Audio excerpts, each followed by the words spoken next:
نفسه نفسه ان هو يرجع لشغله القديم، لحياته، لدنيته، وانت موجودة معاه كده يعني. فهمتي؟ في رجوع بعد 3 عدات يا ليلى.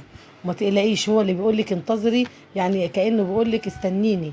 حتى لو انه عمل لك مسح من السناب شات او كده، هترجعي تاني في مكان تاني، لانه هو مخنوق دلوقتي. بس الخنقه هي اللي عامله فيه كده ومخليه في الطريقه دي. واحد بيخسر بيته، بيخسر حياته، بيخسر شغله، حتى بيخسر المكان اللي بيحب يعيش فيه. فمعلش لازم تعذريه.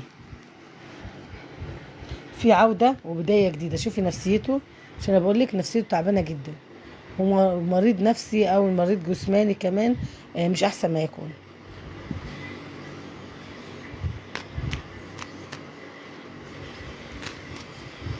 اكتموا لي ابراهيم ده، في لقاء بينكم.